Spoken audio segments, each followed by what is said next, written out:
O que parecia ser apenas mais um capítulo da política de pressão econômica dos Estados Unidos rapidamente se transformou em um teste real de poder no cenário internacional. Em meio a um contexto de tensão crescente, sanções ampliadas e discursos cada vez mais duros, a promessa era clara: Cuba seria completamente isolada, sem acesso a petróleo, sem margem de manobra e sem apoio externo. A mensagem foi repetida diversas vezes por autoridades em Washington, reforçando a ideia de que qualquer país que desafiasse essa ordem enfrentaria consequências severas.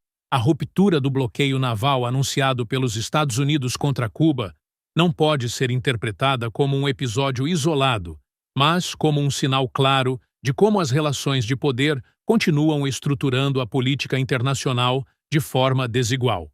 O recente envio de 2 navios estatais russos, transportando cerca de 730 mil barris de petróleo diretamente para a ilha, atravessando a vigilância da Guarda Costeira norte-americana sem qualquer tipo de intervenção, expõe uma contradição central: a retórica de força que se sustenta apenas quando aplicada contra países com menor capacidade de resposta.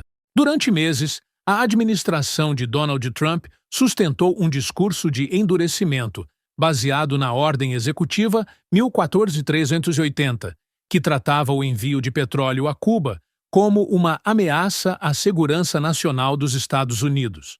A lógica era clara: impor tarifas massivas, ameaçar apreensões e criar um cerco econômico capaz de sufocar completamente a ilha. No entanto, quando essa política foi colocada à prova por um ator com poder real, como a Rússia, de Vladimir Putin, a resposta simplesmente não veio. Especialistas apontam que esse contraste não é acidental, mas estrutural. Em fevereiro, quando um navio com cerca de 80 mil barris tentou abastecer Cuba a partir da Colômbia, houve interceptação e pressão direta da Guarda Costeira. A mensagem foi transmitida com clareza: países periféricos ou com menor capacidade militar seriam submetidos à lógica da coerção. No entanto, quando um petroleiro estatal russo, carregando quase 10 vezes esse volume, avançou publicamente em direção a Cuba, com conhecimento prévio de Washington e sob monitoramento direto, não houve qualquer tentativa de bloqueio. A explicação, segundo especialistas em geopolítica, não está na legalidade da operação, mas no custo de confrontar uma potência nuclear. Interceptar um navio estatal russo não seria apenas uma ação de fiscalização marítima, mas um ato que poderia ser interpretado como agressão direta, com consequências imprevisíveis em um cenário já tensionado por conflitos simultâneos, incluindo o envolvimento dos Estados Unidos no Oriente Médio, especialmente em relação ao Irã. E é nesse ponto que a análise ganha profundidade estrutural. Ao mesmo tempo em que endurecia o discurso contra Cuba, a própria administração norte-americana flexibilizava sanções contra a Rússia para permitir que seu petróleo continuasse fluindo no mercado internacional. A justificativa econômica era evidente: evitar uma escalada nos preços globais de energia em um momento de escassez. Mais oferta significaria preços mais baixos, mas a resposta russa expôs a fragilidade dessa estratégia. Ao receber esse alívio, Moscou não apenas manteve sua autonomia comercial, como redirecionou parte de sua produção de forma estratégica. Em vez de atender plenamente aos mercados ocidentais, optou por enviar petróleo a Cuba em condições extremamente favoráveis, chegando ao ponto de comercializar o carregamento por valores simbólicos, ou até mesmo sob a lógica de entrega e não de venda tradicional. Isso não apenas rompe o bloqueio, mas desmonta a lógica econômica que sustentava a política norte-americana. Quando questionado sobre a possibilidade de impedir esses envios, o próprio Donald Trump declarou que não veria problema caso qualquer país decidisse enviar petróleo a Cuba, o que contradiz diretamente meses de ameaças anteriores. Essa mudança de discurso não foi acompanhada de explicações consistentes, reforçando a percepção de que houve um recuo estratégico diante de um limite concreto de poder. O episódio se torna ainda mais revelador quando analisado em conjunto com declarações do secretário de Estado Marco Rubio, que dias antes afirmava que o embargo estava consolidado e que Cuba não receberia nenhum tipo de suprimento energético. Pouco tempo depois, a narrativa muda completamente. Passa-se a afirmar que não há bloqueio efetivo e que qualquer país pode comercializar petróleo com a ilha, desde que respeite determinadas condições. No entanto, essa lógica entra em colapso quando confrontada com a realidade. Se a Rússia decide doar ou vender por um valor simbólico, qual é exatamente o mecanismo de impedimento? Segundo analistas, essa inconsistência revela uma característica recorrente da política externa baseada em coerção econômica. Sua eficácia depende diretamente da assimetria de poder entre os atores envolvidos. Países como México, Colômbia ou Venezuela continuam sujeitos a ameaças, tarifas e possíveis apreensões porque não possuem capacidade equivalente de resposta militar ou nuclear. Já no caso da Rússia, a equação muda completamente. Essa dinâmica evidencia o que muitos especialistas classificam como uma política seletiva de pressão, na qual há um cálculo permanente sobre quem pode ser intimidado e quem não pode. Não se trata de princípios universais, mas de relações de força.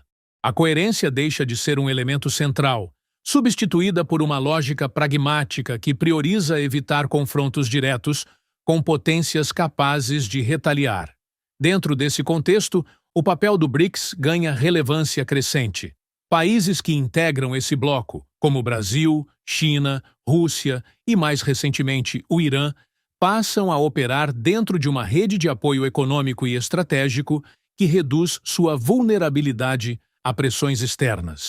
Segundo especialistas, esse tipo de articulação não elimina conflitos, mas altera significativamente o equilíbrio de poder, criando margens de manobra que antes não existiam.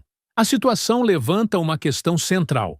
Até que ponto sanções e bloqueios continuam sendo instrumentos eficazes em um mundo cada vez mais multipolar? Quando grandes economias e potências militares passam a atuar de forma coordenada ou complementar, a capacidade de isolamento unilateral diminui. O caso de Cuba, nesse cenário, deixa de ser apenas uma questão regional e passa a representar um teste prático dos limites da influência norte-americana. No fim, o que se observa não é apenas a falha de uma política específica, mas um sinal mais amplo de transformação no tabuleiro geopolítico. Um bloqueio anunciado com grande impacto midiático, aplicado com rigor contra atores mais frágeis, mas que se dissolve rapidamente diante de uma potência capaz de responder, revela que a força, quando não sustentada por coerência e capacidade real de imposição, tende a se converter em recuo. Segundo especialistas, esse episódio marca um ponto de inflexão, não porque altera imediatamente a ordem global, mas porque expõe, de forma concreta, os limites de uma estratégia baseada exclusivamente em pressão e ameaça. Em um cenário onde novas alianças emergem e antigas estruturas perdem eficácia, a capacidade de impor decisões unilaterais já não é a mesma. E isso, para muitos países, representa não apenas um risco, mas também uma oportunidade de reposicionamento estratégico no sistema internacional. No fim das contas, o que esse episódio escancara vai muito além de 2 navios chegando a Cuba. Segundo especialistas, estamos diante de um momento em que a narrativa de poder começa a se chocar com a realidade dos limites estruturais desse próprio poder. Durante décadas, a lógica foi relativamente simples. Quem controlava o sistema financeiro, as rotas comerciais e a capacidade militar global conseguia impor sanções, bloquear economias e definir quem podia ou não operar dentro do mercado internacional. Mas o que aconteceu aqui mostra que essa lógica já não funciona da mesma forma quando surgem polos capazes de responder. O envio de petróleo russo para Cuba, ignorando abertamente uma ordem executiva dos Estados Unidos, não é apenas um gesto econômico. É um sinal político, estratégico e simbólico. É a demonstração de que, quando existe capacidade de retaliação, as regras mudam. e isso altera completamente o comportamento dos demais países. Porque o que os governos da região passam a observar não é apenas o discurso, mas a reação concreta diante de um desafio direto. E a reação, neste caso, foi o silêncio. Especialistas destacam que esse tipo de episódio cria um efeito em cadeia. Países que antes operavam sob pressão constante começam a recalcular seus riscos. Se a política de bloqueio só é aplicada contra quem não pode responder, então a questão deixa de ser ideológica ou legal e passa a ser puramente estratégica. Como aumentar sua própria capacidade de resistência? É exatamente nesse ponto que alianças como o BRICS ganham um peso muito maior do que aparentam à primeira vista. Não se trata apenas de comércio ou cooperação econômica. Trata-se de criar uma rede que reduza a dependência de um único centro de poder. Quando países passam a ter alternativas, seja em financiamento, energia ou comércio, a eficácia de sanções unilaterais diminui drasticamente.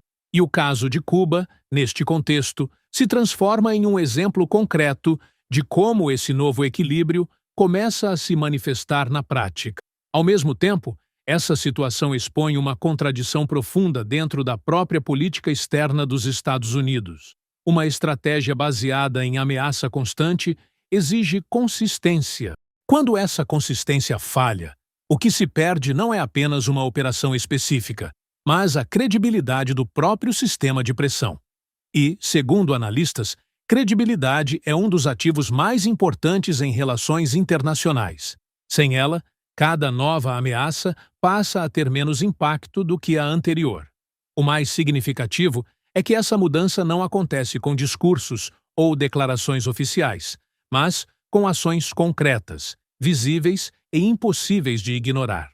Um navio que atravessa um bloqueio e atraca sem ser impedido vale mais do que qualquer comunicado diplomático. É a materialização de uma nova correlação de forças. Diante disso, a pergunta que fica não é mais se houve ou não um recuo, mas o que isso significa para o futuro. Se outros países perceberem que a resposta depende diretamente da capacidade de enfrentamento, a tendência é clara: buscar mais autonomia, fortalecer alianças alternativas e reduzir a exposição a mecanismos de pressão externa. Segundo especialistas, o que está em jogo aqui não é apenas Cuba, nem apenas Rússia ou Estados Unidos. É a própria forma como o poder está sendo reorganizado no sistema internacional. Um modelo baseado na imposição unilateral começa a dar sinais de desgaste, enquanto um cenário mais fragmentado e multipolar ganha espaço. E talvez esse seja o ponto central de tudo. Não foi apenas um bloqueio que falhou. Foi uma demonstração de que o mundo já não responde da mesma maneira às mesmas ferramentas de sempre. Quando a ameaça deixa de funcionar, o sistema inteiro precisa ser repensado. E, ao que tudo indica, esse processo já começou.